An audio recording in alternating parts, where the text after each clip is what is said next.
So good afternoon guys, nandito tayo ngayon sa Anila Park Residences here in Havila, Antipolo.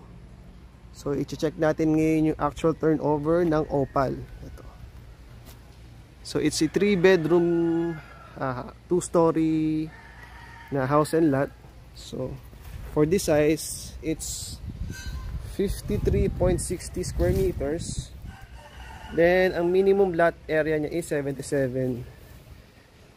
Meaning, pwedeng mas malaki pa yung size ng lote mo.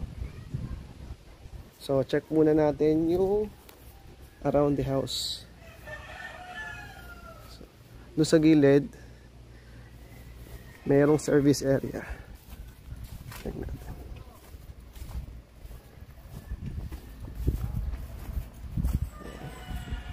Mayroong service area. Dito yung back door. So may window ka dito. For the side naman, may window dito sa baba, din sa taas, dalawa. Okay. So pasok na tayo sa front door. This will be the front door.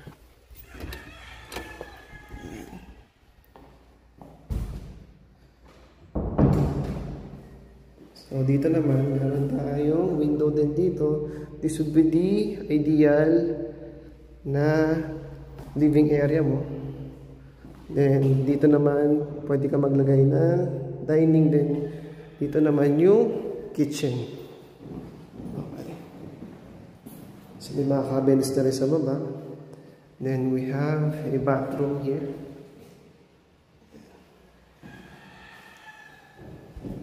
So dito naman is nandito yung kaninang back door, yung service area natin. So may extra space ka pa dyan. Ito naman yung property line mo. So check natin yung second floor.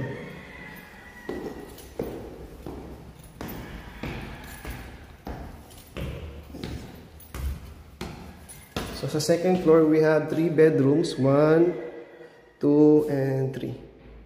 So check muna natin itong bedroom na to. So, for this bedroom, ang allowed dito is split type aircon. So ang view niya ito. Yung harap ng bahay mo. Then for the bedroom 2, same lang din. Split type aircon.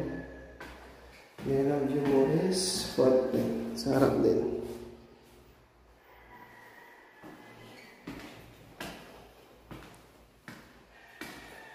Then for the master's bedroom, yan. May sarili siyang bathroom. And also, ang ideal dito is window type aircon. Pero, pwede ka pa rin naman maglagay ng split type. Yung ba option? Pwedeng window, pwedeng split type. Okay.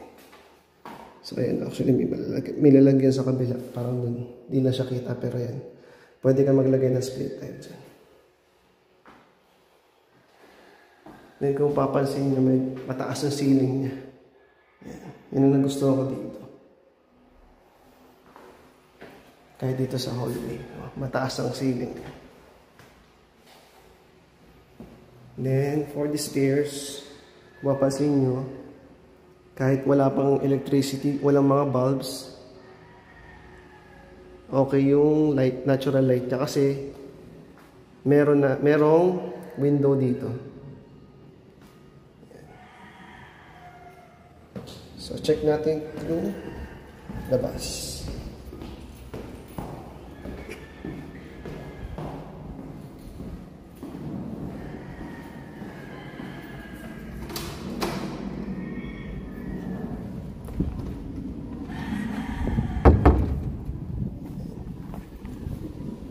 So, ito yung ideal na for the parking naman, pwede ka dito mag-park. Since ito naman yung property line mo, yan, pwede dito yung parking. Or dito. So, depende sa'yo. Depende sa iyo kung saan mo siya gusto mo mag-park. So, yun lang. Thank you guys.